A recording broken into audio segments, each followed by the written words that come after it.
온 회중이 그 여호와의 명령대로 신광야를 떠나서 르비딤이라는 곳에 이제 장막을 쳤습니다. 그 지난주 말씀 보면 만나와 메추라기에 대해서 우리가 살폈었죠. 음식을 얻지 못해서 원망했던 그 이스라엘.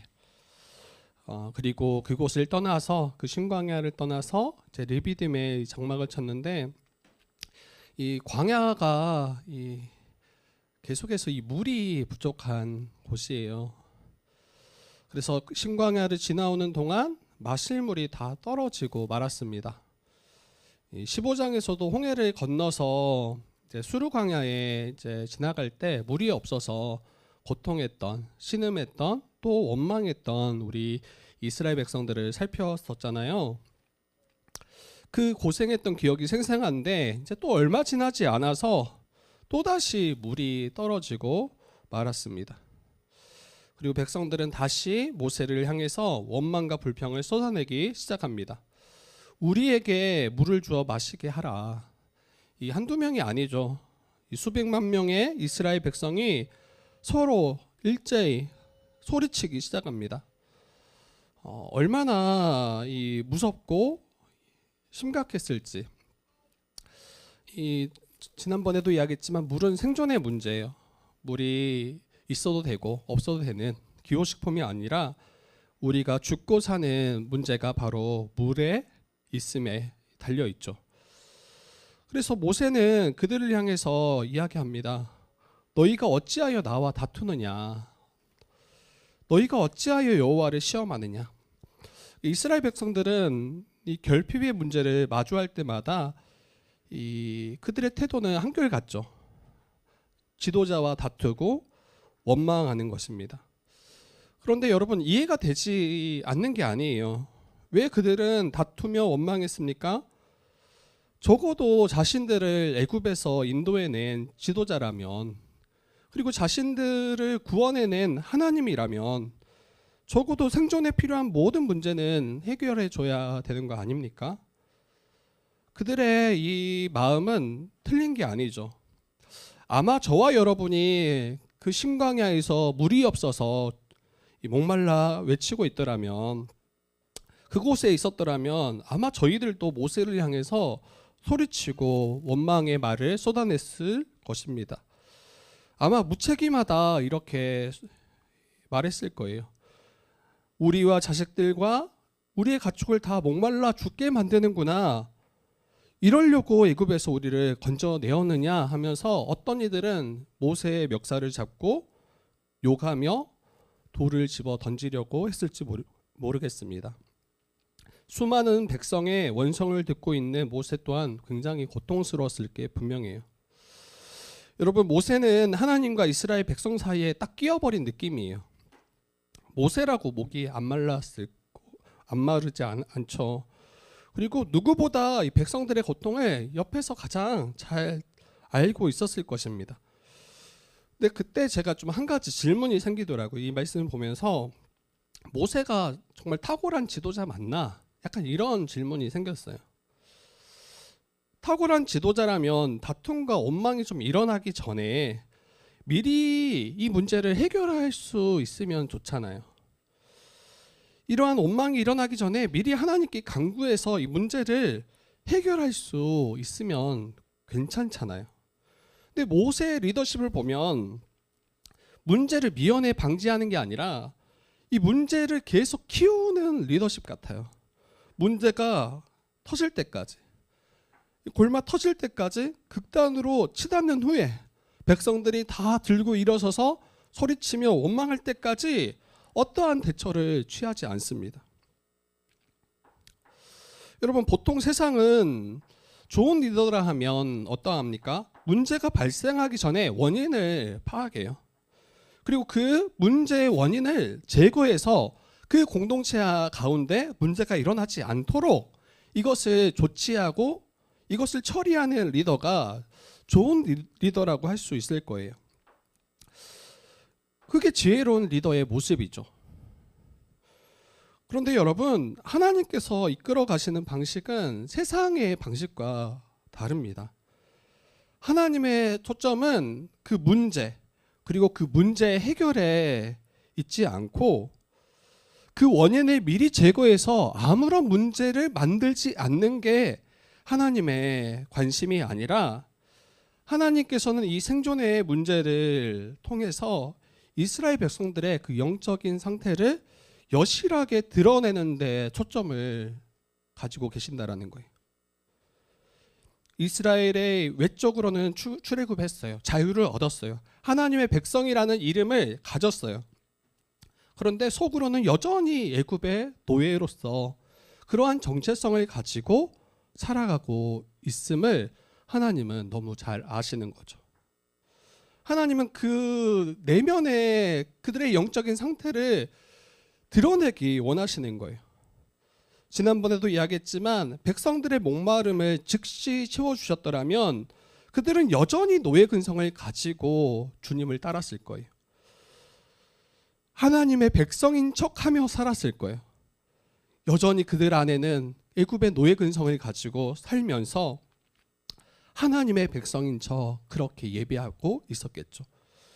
하나님께서는 삶의 큰 문제들을 통해서 우리가 정말 하나님을 온전히 의지하는 하나님의 백성인지 아니면 무늬만 하나님의 백성 아닌지 그것을 여실히 드러내기 바라신다는 거예요. 여러분, 저도 교회 담임 목회자잖아요. 리더예요. 교회와 또 우리 성도들 가운데 문제가 일어나지 않기를 누구보다 가장 바랍니다. 그리고 문제가 일어나면 여러분 빨리 원인을 찾아서 제거하기를 힘써요. 그리고 그러한 리더십을 가지고 성도들이 그래도 믿고 의지할 만한, 그래도 목사님께 문제를 가져가면 또 목사님의 이 문제를 볼 때 잘 해결하는 그런 리더로 인정받고 싶을지 모르겠습니다. 그런데 제 뜻과 다르게 교회 안의 여러 문제들은 계속 터지는 것을 보게 됩니다. 그때마다 리더로서의 부족함을 참 많이 느끼죠. 그리고 분명 저의 탓도 있을 거예요. 그런데 하나님께서는 때로 우리 각자와 또 교회 안에 여러 문제들을 허락하신다는 거예요. 그 문제를 통해서 우리의 영적인 민낯을 밝히 드러내시는 게 하나님의 초점이라는 거예요. 이때는 아무리 인간적인 방법으로 여러 지혜들을 동원해서 이 문제를 해결하고 덮으려고 한다 할지라도 덮어지지가 않습니다. 계속 터지는 거예요. 여러분 15장에서 물 때문에 원망했잖아요. 한번 경험이 있잖아요. 근데 왜 17장에서 똑같은 문제로 모세와 다투고 원망하고 하나님을 향해서 대적하냐고요. 여러분 하나님이 허락하신 그 시험을 그들은 바로 이해하지 못했고 그 시험을 통과하지 못했기 때문이에요. 여전히 애굽의 노예 근성을 가지고 하나님을 따르려 하고 있기 때문이에요. 하나님은 같은 종류의 시험을 우리에게 허락하신다면 여러분 여전히 우리가 그 시험을 통과하지 못하고 여전히 그 자리, 그 죄 앞에 그 시험 자리에 서 있음을 보게 하십니다.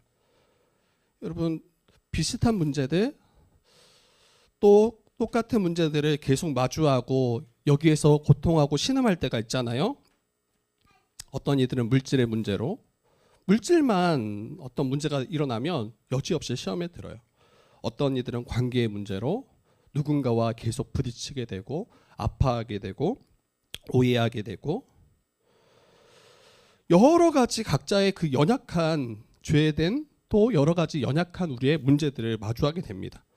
여러분 그 하나님의 그 시험을 아직 우리가 이해하지 못한 거예요. 그리고 그 시험을 통과하지 못했기 때문입니다. 그 문제를 통해서 돌이키고 또 하나님이 원하시는 데까지 나아가야 되는데 여전히 하나님을 신뢰하지 못하고 그 주님의 뜻을 받아들이지 못하기 때문입니다. 우리의 신앙을 한번 돌아봤으면 좋겠어요. 같은 문제로 계속 넘어지고 있는 그 자리들이 있더라면 왜 계속 나는 같은 시험 가운데 하나님께서 허락하실까?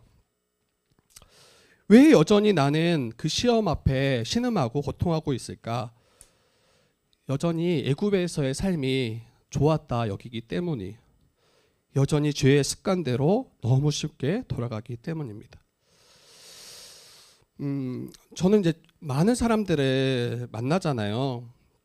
여러분도 만나지만 이전에 지나왔던 많은 또 성도들, 또 제가 또 함께 말씀을 나누고 함께했던 그런 공동체들,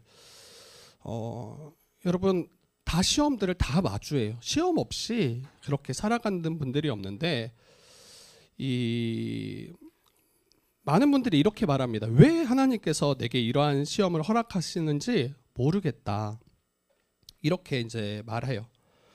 근데 옆에 지켜보는 분들은 객관적으로 또 멀리서 그 사람을 지켜보면 너무 보여요. 본인이 넘어가야 될 자리가 어떤 자리인지, 그 시험이 어떠한 시험인지 너무 분명하게 보이는 시험들이 꽤 많아요. 그런데 어떻게 반응합니까? 이 하나님께서 그 문제를 통해 나의 죄됨, 또 나의 연약한 부분들을 다루고 계시는 건데, 그 하나님의 권면을 듣지 못하는 거죠. 너무도 쉽게 또 옛 방식대로 살아가면서 주님이 아니라 또 내 뜻과 내 방식대로 살아가는 것을 결정하면서 또 마주한 동일한 시험 가운데 다시 하나님께 원망합니다. 왜 내게 이런 시험을 주셨습니까? 여러분, 이게 참 아이러니면서도 너무 안타깝다라는 생각이 들어요. 혹시 그러한 문제들 가운데 왜 내게? 여러분, 주실만 했으니까 주시는 거예요. 주실만 하니까, 하나님이 주시어야 우리가 그 시험을 넘어가니까, 그리고 하나님의 거룩한 백성으로 지어져 가니까. 저는 여러분들이 은혜가 있었으면 좋겠어요. 어떤 은혜가 있었으면 좋겠냐면, 하나님이 허락하신 시험지가 있잖아요. 출제하신 하나님의 의도를 좀 빨리 파악했으면 좋겠어요. 핑계대고 어물쩡 슬쩍 넘어가려고 하지 마세요. 시험지를 받고. 왜냐하면 결국 다시 그 시험 앞에 다시 앉아있는, 그 시험지 앞에 앉아서 답을 쓰고 있는 자신을 발견할 것이기 때문입니다. 문제를 마주하는 것, 문제지를 받는 것을 두려워하지 마시고, 왜 하나님께서 이러한 시험지를 내게 허락하셨는가, 그 하나님의 뜻을 발견하고 그 앞에 엎드리셨으면 좋겠어요. 여러분, 감사한 것은 하나님께서 내신 이 시험이 있을 때 그 시험의 자리에 우리가 실패할 때가 있잖아요. 오답을 쓸 수 있죠. 근데 하나님께서는 그러한 우리를 향해서 포기하지 않으신다라는 게 은혜예요. 주의 뜻 교회를 개척하면서도 여러 가지 문제를 우리가 마주해 왔습니다. 기억나는 거 몇 가지가 있는데, 초기에 그 음식 양 조절하는 거 별거 아니었는데 분명히. 여러분 어때요? 여러분, 이 음식이 많이 남으면 낭비잖아요. 낭비야. 그래서 한쪽에서는 이게 도무지 받아들여지지 않는 거예요. 그리고 한쪽에서는 이게 혹시 딱 맞춰서 하다 보면 부족하면 어떻게 돼요? 너무 아쉽잖아요. 좀 섭섭하고, 좀 음식을 풍성하게 만들면 안 돼? 여러분, 정답이 없는 문제이긴 했어요. 근데 이게 어느 순간부터 옳고 그름의 문제로 우리가 판단하기 시작합니다. 그리고 자기의 가치관을 상대에게 강요하기 시작해요. 그러면서 누군가 계속 마음이 서로 상해해 갔던 것들을 봤던 것 같아요. 여기서 문제는 음식의 양 조절이에요. 그런데 하나님이 초점을 뒀던 이 시험은 뭡니까? 서로를 향하여 존중하고 경청하는가. 내 주장이 혹 옳다라고 여겨질 때 그때 이것을 강요하기보다 상대의 말을 귀 기울이는가. 함께 이러한 여러 가지 우리의 마주할 문제들을 함께 논의하며 길을 찾는 그 훈련을 하나님께서 그 음식의 양을 통해서 우리에게 허락하신 게 아닌가 생각이 듭니다. 이게 우리 교회만 있는 문제가 아니에요. 제가 전에 어떤 목사님이랑 이야기를 들으면서 그 목사님이 사임을 하셨어요. 근데 물론 그 문제만을 가지고 사임을 하신 게 아닌데 결정적으로 이 트리거가 있었습니다. 햄버거 사건. 교회 행사 때 담임 목사님이 부목사님에게 롯데리아를 주문하라고 말씀하셨어요. 롯데리아의 행사니까 성도들의 수에 맞춰서 롯데리아를 주문하라고 말씀하셨는데 그 부목사님이 이제 알았다고 하고 나갔는데 이따가 들어와서 목사님께 이렇게 말합니다. 담임 목사님께. 성도들이 롯데리아를 싫어합니다. 버거킹을 사야 됩니다. 버거킹. 근데 이 담임 목사님이 그 부목사님의 이야기를 듣고 나를 무시했다라고 여기시는 거예요. 그리고 부목사님도 성도들을 위해서 자기는 말했는데 마치 담임 목사님이 부목사님이 버거킹 좋아해서 살려고 하는 거 아니냐, 이렇게 지금 오해가 생긴 거예요. 부목사님은 성도들을 위한 건데 자신의 의견을 받아주지 않았던 담임 목사님이 너무 서운하고, 담임 목사님은 분명히 롯데리아 사라고 했는데 버거킹 사서 무시했다라고 느끼고, 서로가 무시당했다라고 오해하면서 감정의 골이 깊이 깊어져 갑니다. 그리고 결국 부목사님이 사임했어요. 여러분, 햄버거가 뭐가 중요합니까? 정말 그 유명한 그 유행어 뭐라고 하죠? 멋이 중요한데 정말. 그런데 주님께서는 이러한 작은 문제를 통해서 우리가 자라가고 빚어져 가기를 바라시는 것 같아요. 이처럼 작은 문제를 할지라도 우리의 태도에 따라서 회복할 수 없는 큰 문제로 발전하기도 합니다. 교회를 갈라지게 하는 일이 되기도 해요. 여러분, 저와 여러분이 또 우리 주애틱 교회가 교회 장소를 구할 때도 정말 아주 지금 돌아봐도 여러 가지 계약하려 했던 곳들이 거의 한 80-90% 정도 다 성사가 됐던 거였는데 이게 2번이나 무산됐어요. 2번이나. 그리고 또 어렵게 가게야 했던 곳까지 이 파기해야 될 상황이 이제 저희 가운데 주어졌죠. 3-4번. 그리고 가계약금 이 300만 원을 잃어버릴 처지에 저희가 놓였습니다. 개척교회 입장에서 300만 원은 굉장히 큰 돈이죠. 교회를 장소를 얻어야 될 시드 머니가 300만 원이었죠. 그래서 저와 여러분의 초점은 온통 그 장소에, 계약했던 그 장소에 들어가냐 들어가지 않냐, 돈을 돌려받냐 돌려받지 못하느냐, 여기에 우리의 모든 초점이 있었죠. 근데 지나가고 나서, 이 모든 시간들이 지나고 나서 보니까 하나님은 거기에 초점이 없으세요. 하나님의 초점은 여기에 있었지 않았을까 생각이 들어요. 장소를 얻지 못해도 나를 신뢰하느냐, 계약금을 다 잃어버려도 나를 신뢰하느냐. 하나님은 우리의 상황과 관계없이 우리가 하나님의 백성으로서 정체성을 가지고 예배하기를 선택하느냐. 그게 가정이든 그게 어떠한 특별한 장소이든. 여러분, 우리가 혹시 장소를 얻지 못했더라면 마치 우리가 실패했다라고 여길 수 있어요. 그러나 하나님의 실패가 아니잖아요. 돈을 잃어버렸을 수 있어요. 그런데 이게 교회가 망하는 게 아니잖아요. 도리어 그 실패의 자리를 통해서 하나님께서 우리가 하나님의 마음을 알아가게 하시고 우리를 빚어가시는 그 은혜의 자리가 우리가 지나왔던 자리 같아요. 그런데 그 하나님의 초점을 우리가 알지 못한 채 이 문제 자체에 너무나 큰 초점을 두고 우리가 신앙생활하고 교회를 세워가기 시작하면 결국에는 그 하나님의 뜻과 상관없이 우리만의 교회를 세워갈 게 분명합니다. 요즘 최근에는 저는 전도가 우리의 그러한 교회적인 어떠한 문제, 어려움 이렇게 여겨져요. 전도 자체가 문제가 아니에요. 전도를 감당해야 하는 우리의 마음이 어렵죠. 교회의 방향이고 너무 분명하게 하나님께서 전도가 하나님의 뜻임을 말씀에도 이야기하지만 우리 교회로서 계속 주시는 그런 마음이죠. 그래서 분명한 하나님의 뜻이기에 전도를 안 나가기도 그렇고, 매주 나가자니 부담이 이만저만 아니고, 이게 이제 겉으로의 문제입니다.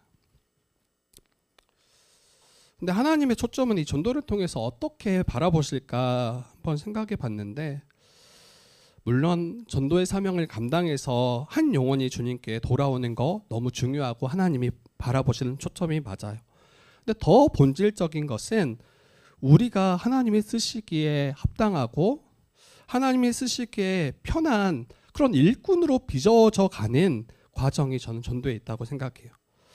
나의 성향과 맞지 않을 때, 나의 입맛과 맞지 않을 때, 그때 하나님께서 우리에게 원하실 때 우리가 아멘으로 순종하며 기쁨으로 달려갈 수 있는지. 분명 나와 안 맞아, 계속 부딪혀, 어려워.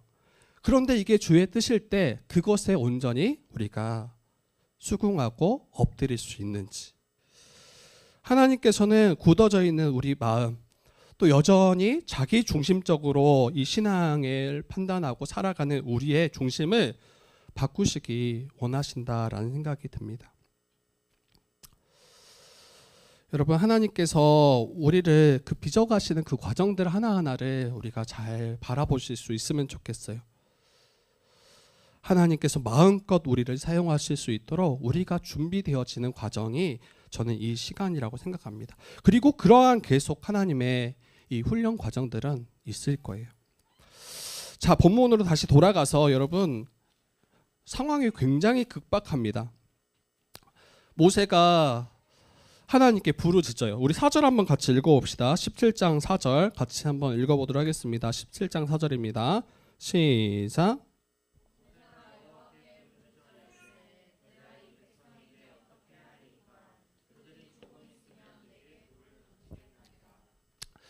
네, 지금 굉장히 급박하죠. 지금 하나님께 부르짖는데 이 백성을 어떻게 할 수 있습니까?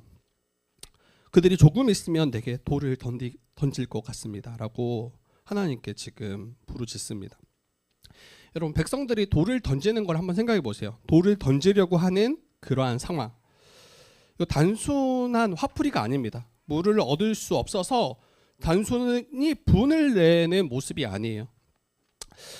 물론 이게 지금 율법이 주어지기 전의 상황이긴 하지만 후에 보면 돌을 던져서 이 심판하는 경우들이 종종 있었어요. 어떤 죄가 드러났을 때 사람들이 모여서 그 사람에게 돌을 던져서 그의 죄값을 치르게 합니다. 백성들이 돌을 들어 던지려고 했던 것은 물이 없어 죽게 된 이 상황에 대해 모세에게 죄를 묻는 장면이에요. 유죄 판결을 내리고 사형을 선고하는 장면입니다. 원고는 백성들이에요. 그리고 피고는 모세입니다. 그때 여호와께서 놀라운 명령을 모세에게 내리시는데 백성 앞에 지나가라. 그 백성들이 지금 돌을 들어 던지려고 하는 그 긴박한, 그 위급한 상황 가운데 백성들 사이를 지나가라는 거예요. 이 200만 명 되는 그 수많은 사람들을 뚫고 지나가라. 그런데 장로들을 데리고 지나가라는 거예요. 그리고 나일강을 치던 너의 지팡이를 손에 잡고 가라는 거예요. 어디로 가라고 하냐면 호렙산으로. 그리고 그 호렙산에 있는 반석 위, 그 반석을 치라고 명하십니다. 제가 이 말씀을 잘 연구를 예전에 못했었는데 이번에 보면서 너무 큰 은혜를 제가 받았어요. 설교를 준비하면서 정말 너무 큰 은혜를 받았어요. 근데 이 은혜가 여러분들에게까지 잘 전달될지가 주님 정말 은혜를 흘러가게 해주시기를 간구하는데, 하나님은 모세를 백성들 앞에 당당하게 지나가게 하시죠. 회피하지 않게 하세요. 그리고 이 장로들을 대동하시는 것은, 장로들은 백성들의 대표잖아요. 이 증인으로서의 역할을 하게 합니다. 이게 200만 명 가량 되는 그 이스라엘 백성들이 모세의 그 일을 어떻게 다 볼 수 있겠습니까? 이 백성들의 대표인 장로들을 데리고 가게 하셔서 직접 보게 하시고 그것을 증언하도록 세우신 자들이 바로 장로들이에요.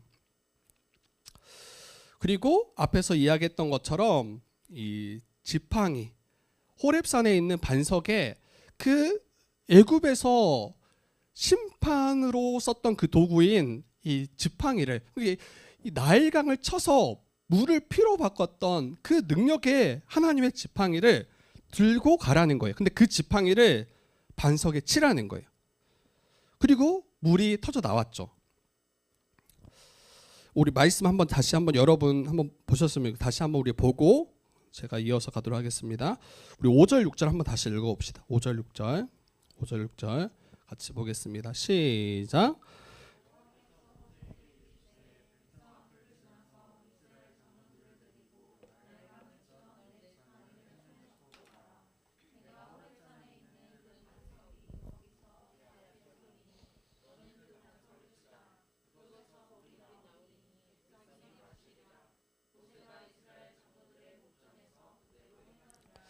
네, 지팡이로 무엇을 하시려고 하냐면 그 심판의 지팡이로 반석을 치라고 말씀하십니다. 그런데 그 반석이 어떤 반석이냐면 너는 이 6절 보니까 그 반석이 거기서 내 앞에 서리니 너는 그 반석을 치라라고 말씀하세요. 어떤 반석이냐면 하나님이 서 계시는 반석이에요. 내가 거기에서 그 반석 위에 내가 설 거야. 그런데 그 반석을 향해서 그 모세의 지팡이를 쳐라라고 이야기하시는 거예요. 애굽을 심판했던 그 무시무시한 그 지팡이, 그 지팡이로 반석을 치는데 그 반석 위에 눈에 보이지 않지만 하나님께서 그 자리에 임재하시겠다라고 말씀하신 거예요. 이걸 다르게 다시 표현하면 하나님은 반석 위에 지금 서 계세요. 그리고 모세는 그 심판의 지팡이로 하나님이 임재해 계신 그 자리를 힘껏 내려치는 거예요. 하나님께서 지금 피고석에 앉아 계시는 거예요. 이스라엘 백성들은 모세를 치려고 돌을 들어서 그가 유죄임을, 그가 하나님 앞에 범죄했음을 그렇게 고소하고 소리쳤는데 하나님은 그 모세를 데리고 호렙산으로 가셔서 그 반석을 치라고 하시는 그 자리가 하나님께서 그 자리에 서 계셔서 모세를 통해서 나를 치라라고 말씀하시는 거예요. 원래 이 침을 당해야 되는 존재는 누굽니까? 불평했던 이스라엘이에요. 하나님께 원망했던 이스라엘 백성들이 그 반석에 서서 하나님께서 하나님의 지팡이로 그들을 치셔야 했단 말이에요. 하나님은 이스라엘을 심판하셔도 합당하신 분이에요. 그토록 많은 것을 보여주시고 이스라엘을 위해서 구원하시고 일하셨음에도 불구하고 여전히 자신들의 결핍들이 드러날 때 하나님을 향하여 원망하고 소리치며 대적하고 적대했던 그 이스라엘. 여러분, 심판의 자리에 원래 서서 맞아야 되는 존재는 이스라엘입니다. 그런데 하나님이 거기서 내가 서 있겠다라고 말씀하시는 거예요. 그리고 지팡이를 들어서 반석을 치자 그 반석이 깨지고 그 가운데 물이 터져 나왔습니다. 이스라엘은 물이 없어 죽을 수밖에 없었잖아요. 근데 이스라엘은 그 물이 없어 죽을 수밖에 없던 그 이스라엘이 반석이 깨져서 흘러나온 그 물을 마심으로 살았어요. 여러분, 반석이 대신 침을 당했기 때문에 하나님께서 대신 맞으셨기 때문에 이스라엘 백성들이 구원을 받은 거예요. 이 말씀을 여러분 같이 나눌 때 바로 우리가 생각나는 게 있어요. 예수님의 그 십자가죠. 십자가. 그리고 고린도전서 10장 4절에 바울은 이렇게 말합니다. 다 같은 신령한 음료를 마셨으니 이는 그들을 따르는 신령한 반석으로부터 마셨음에 그 반석은 곧 그리스도시라. 그러니까 지금 이게 출애굽기 17장 말씀을 바울이 주석한 거예요. 해석한 거예요. 뭐라고 말하냐면 너희들이 다 신령한 음료를 마셔서 살지 않았느냐. 근데 그 반석은 그리스도셔, 예수님이셔라고 말하는 거예요. 하나님께서는 십자가 위에서 죄 없으신 예수님을 그 피고석에 앉히셨어요. 그 십자가 위에서 죄 없으신 예수님이 심판의 지팡이로 침을 당하셨어요. 이사야서 53장 5절은 이렇게 이야기합니다. 그가 찔림은 우리의 허물 때문이요 그가 상함은 우리의 죄악 때문이라. 반석이 끼어져서 생수가 흘러나왔듯이 예수님의 몸이 찢겨지심으로, 예수님의 몸이 십자가에 못 박히심으로, 그분이 모든 물과 피를 다 쏟으심으로 저와 여러분이 생수의 물을 마시게 된 거예요. 우리가 마시는 구원의 생수는 예수님께서 대신 맞으시고 대가를 치르신 결과입니다. 예수님은 십자가에서 이렇게 말씀하세요. 다 모든 그 심판을 당하시고 뭐라고 말씀하시냐면 내가 목마르다. 우리의 영원한 목마름을 해결해 주시기 위해서 친히 목마름을 당하셨고 모든 물과 피를 다 쏟으셨습니다. 세상이 주는 물은 여러분 결코 우리의 갈증을 해결할 수 없어요. 요즘 한참 또 경제, 주식, 저도 관심이 지금 많아졌어요. 저도 관심이 많아졌다고 하면 여러분 지금 세상에 미친 거예요. 개척교회 목사도 지금 거기에 이제 그렇다고 막 확 이 정도면 이미 지금 거의 한 3분의 2는 지금 미쳤을 거다 지금. 그런데 그것이 결코 우리의 영원한 목마름을 해결해 주지 못합니다. 여러분 사람도 마찬가지예요. 어느 누구도 우리의 영적인 이 목마름을 해결해 줄 리가 없어요. 우리가 아무리 사랑하는 우리의 부모라 할지라도, 또 우리가 아무리 의지하는 배우자라 할지라도, 물론 하나님이 보내주신 돕는 배필이 맞아요. 그런데 그것이 우리의 영원한 목마름을 해결해 줄 수 없습니다. 내 자녀가, 나의 친구가, 여러분 명예도 마찬가지예요. 권세도 마찬가지예요. 우리는 또 목마를 것이고 또 하나님을 향하여 원망할 것이고 또 하나님을 향하여 다투기 시작할 거예요. 오직 예수 그리스도만이, 그 예수의 십자가의 보혈의 능력만이 우리의 갈증을 해결합니다. 주님은 이렇게 말씀하세요. 내가 주는 물을 마시는 자는 영원히 목마르지 아니하리라. 여러분 삶이 힘들고 결핍이 느껴질 때가 우리는 참 많아요. 그때 우리는 어떻게 반응하는가 한번 돌아보셨으면 좋겠어요. 하나님과 다투려 하지는 않는지.